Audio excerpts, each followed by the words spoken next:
Sambut Studio Musik 577, Wakil Bupati Sopeng motivasi Hando kembangkan bakat ciptakan lagu. Laporan, Alimudin. Palapainfo.com. Sopeng. Hari jadi Sopeng ke-760, 23 Maret 2021, menjadi momen penting bagi Studio Musik 577. Betapa tidak, hari itu pihak Studio Musik itu mengunjungi Wakil Bupati Sopeng, Insinyur Haji Lutfi Halide, MP di rumah jabatannya di Jalan Pemuda Watan Sopeng, Selasa 23 Maret 2021. Bersama kru Studio Musik 577, Yadi, aransemen musik, dan Hando, pencipta lagu. Manajer Studio Musik ini, Mansur Padu, disambut baik Wakil Bupati Sopeng, Lutfi Halide. Ancu, sapaan akrabnya, Red, Mansur Padu, menyampaikan kalau Studio Musik yang dibina ini tak mungkin dapat berkembang di daerah Sopeng ini tanpa dukungan pemerintah. Sebagai putra daerah Sopeng sudah menjadi kewajiban untuk mendatangi pemerintah daerah Kabupaten Sopeng dalam mensosialisasikan diri sekaligus meminta restu, kata Ancu kepada Wakil Bupati Sopeng Lutfi Halide. Kepada Wakil Bupati, Ancu memaparkan kronologi lahirnya Studio Musik 577 yang bertempat di Paria Kelurahan Manorang Salo, Kecamatan Mario Riawa, Kabupaten Sopeng. Meskipun sudah hadir studio ini di hadapan pendengar dan pemirsa beberapa bulan terakhir ini, tetapi pendiri studio ini berkehendak kalau kelahiran Studio Musik 577 bertepatan dengan hari jadi Sopeng yakni 23 Maret. Sehingga manajer bersama sejumlah kru bersepakat untuk menyatakan kalau Studio Musik 577 lahir pada tanggal 23 Maret 2021. Ancu juga memperkenalkan kepada Wakil Bupati Sopeng, Yadi sebagai aransemen musik dan Hando adalah pencipta lagu. Dikatakan, kalau Hando sudah beberapa lagu ciptaannya. Namun Ancu mengakui baru satu lagu ciptaan Hando yang sudah populer. Mutaro Anga Janci, itu judul lagunya, sambil Ancu memperdengarkan lagu tersebut kepada orang nomor 2 di pemerintahan Kabupaten Sopeng ini. Terlihat, Lutfi Halide menyimak dengan baik lagu itu, bahkan menyatakan jika lagu ini ingin dia menghafalnya untuk dinyanyikan pada saat-saat ada acara tertentu.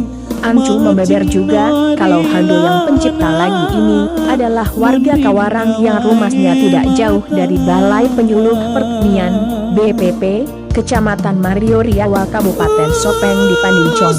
Ia lahir pada tahun 1987. Diketahui, manajer Studio Musik 577 ini, Mansur Padu, buah hati dari Lapadu dengan Haji Imati. Ancu lahir pada tahun 1977 di Kajuara Desa Bulwe, Kecamatan Mario Riawa dari keluarga petani di lereng gunung yang jauh dari keramaian. Atas pernikahannya dengan Aminah pada tahun 2003, telah melahirkan 2 putri, Umu HR 2006, dan Kirana Harunisa 2014. Meski tetap tekun dengan pekerjaan sehari-harinya dalam mencari nafkah untuk keluarga sebagai lefransir hasil bumi, Ancu pun tak menyia-nyiakan waktunya untuk memfasilitasi anak muda yang berbakat seni menyanyi. Lahirlah Studio Musik 577, tak lain sebagai wahana penyaluran bakat dan minat bagi anak muda dalam mengembangkan diri. Kedatangan Ancu bersama krunya di rujak Wakil Bupati Sopeng ini, tampak Insinyur Haji Lutfi Halide menyambut mereka dengan menyimak apa yang disampaikan.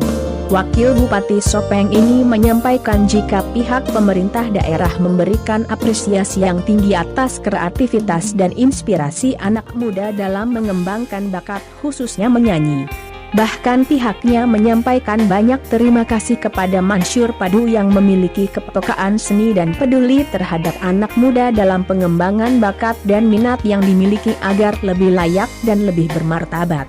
Sehingga putra-putri terbaik Sopeng akan lahir di Studio Musik 577 yang tidak hanya bagi Studio Musik tetapi akan mengharumkan nama daerah Sopeng ke depannya.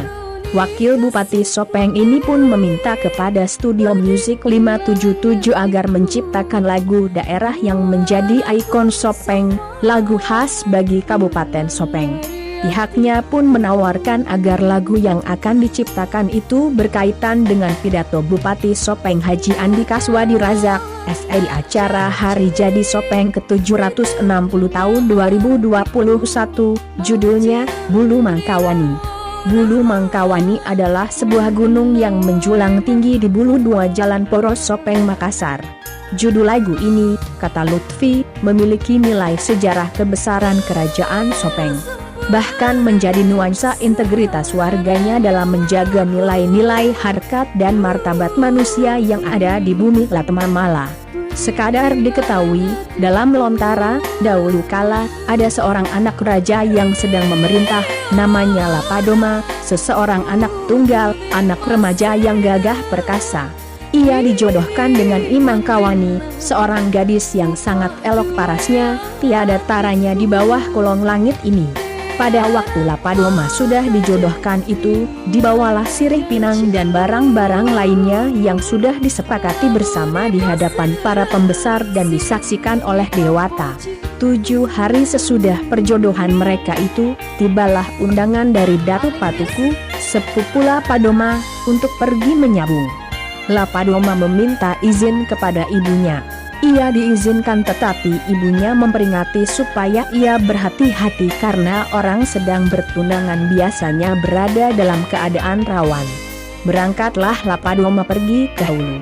Setelah sampai dan menginap semalam, barulah gelanggang penyabungan dimulai. Disabunglah ayam Lapadoma melawan ayam Datu Patuku. Pada saat ayam sedang berlaga, saudara perempuan Datu Patuku menjenguk di jendela. Ketika Lapadoma bangkit, berjumpa pandanglah keduanya.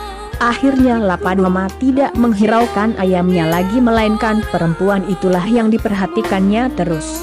Melihat hal yang demikian, maka kata Datu Patuku, jika adik ada hasrat beristri, kembalilah dahulu lalu mengirim duta. Kalau orang kau menolak, nanti kitalah yang mengikat janji. Hal itu tidak dihiraukan Lapadoma, maka kalahlah ayamnya. Setelah penyabungan usai, Lapadoma memohon kepada sepupunya agar ia diperkenankan menginap di istana. Permintaannya itu dikabulkan. Pada waktu larut malam, timbullah niat jahatnya. Ia masuk ke bilik saudara perempuan Datu Patuku. Hal ini terlihat oleh Datu karena Lapadoma mempunyai panau yang seperti bersinar di dalam gelap.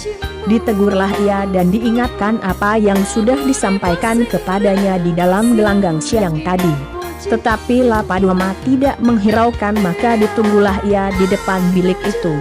Ketika ia hendak keluar pada waktu dini hari, ditikamlah ia dengan keris pusaka kerajaan kayu.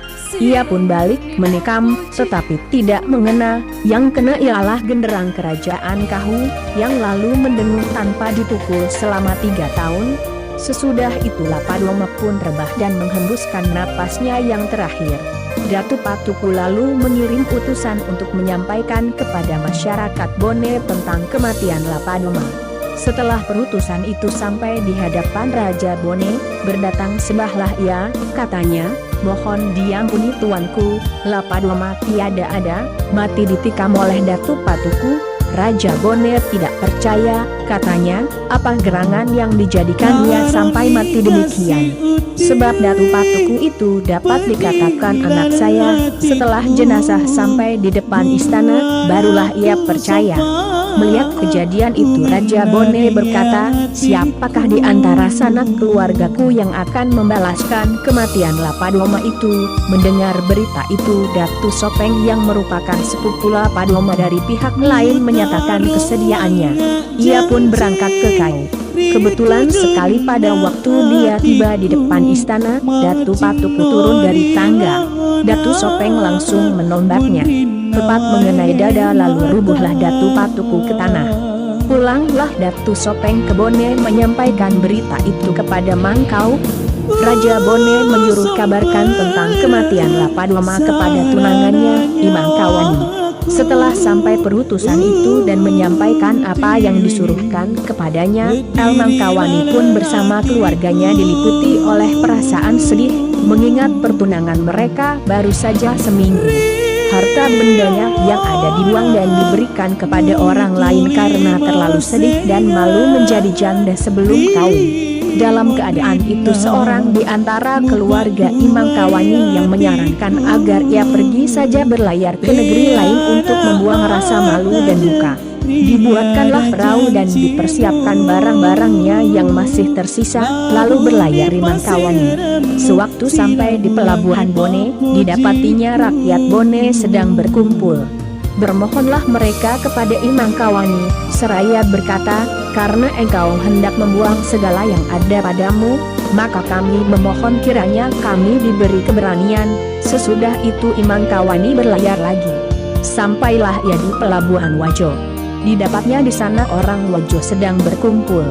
Karena mengetahui maksud Imang Kawani hendak membuang segala hartanya, maka mereka pun meminta kekayaan. Kemudian berlayar lagi, sampailah ia di Sopeng. Didapatnya di sana orang Sopeng meminta kepintaran kepada Imang Kawani. Itulah sebabnya kata orang dulu, orang Bone itu berani, orang Wajo kaya, dan sebagian orang Sopeng pintar. Itulah sebabnya juga sekarang tidak ada laki-laki yang memiliki panopinceng, karena dibawa mati oleh Lapadoma. Harta kekayaan Imang Kawani yang dibuang, ada yang menjadi tanaman, ada yang menjadi binatang seperti Kobowana Imang Kawani, Reca Mangga, Nasib Malang.